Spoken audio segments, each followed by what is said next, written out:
আজকের ভারতবর্ষ হচ্ছে অভুক্ত ভারতবর্ষ।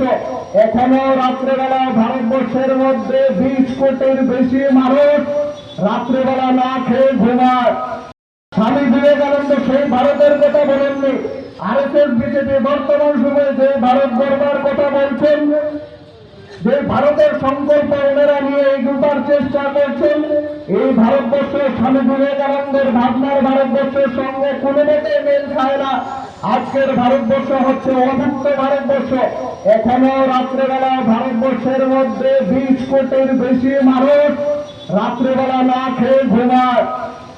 এখনো ভারতবর্ষের মধ্যে 25 কোটির বেশি মানুষ রাত্রেবেলা খোলা আকাশের নিচে ঘুমায়। হচ্ছে আমাদের ভারতবর্ষ। আমি গর্ব করে আমি একজন ভারতবাসী।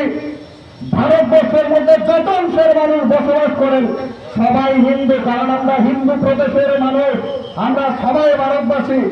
ফলে আমরা যারা ডিওয়াইফাই করি আমরাও স্বপ্ন দেখি, আমরা স্বপ্ন দেখি সমাজ পরিবর্তন করবার। আমরা এই ভারতবর্ষ চাই না যে ভারতবর্ষের মধ্যে রাত্রেবেলা মানুষ না খেয়ে ঘুমাবে। আজকে বেকারত্বের যন্ত্রণায় যুবরা আত্মহত্যা করতে বাধ্য হচ্ছে। কোন একজন মানুষের যখন রক্তের প্রয়োজন হয় আমরা বেছে বেছে ফোন করি না যিনি সনাতনী ধর্মের বা অন্য ধর্মের, যে কেউ আপনি রক্ত দিতে পারবেন না। আমরা যখন হাসপাতালে যাই তখন গিয়ে আমরা প্রথমেই বলি আমার পরিবারের জন্য 1 ইউনিট রক্তের প্রয়োজন। সে রক্তের ইউনিটের মধ্যে লেখা থাকে না কে হিন্দু, কে খ্রিস্টান, কে মুসলমান। ফলে আমরা যারা প্রগতিশীল সংগঠন করি, আমরা যারা প্রগতিশীল ভাবনার মানুষ, সকলের কাছে আমাদের আহ্বান। স্বামী বিবেকানন্দ বলেছেন, এই বীর সাহস অবলম্বন করো, সদর্পে বলো আমি ভারতবাসী, আমরা ভারতবাসী। এই কথা স্বামী বিবেকানন্দ আরো বহু আগেই আমাদেরকে শিখিয়ে গিয়েছেন।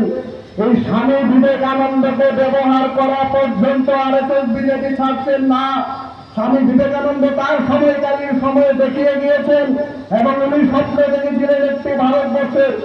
স্বামী বিবেকানন্দ যে স্বপ্ন দেখেছিলেন যে ভারত গড়বার কথা বলে গিয়েছেন, আরএসএস বিজেপি সেই ধর্মের মানুষদের বোকা বানাচ্ছে।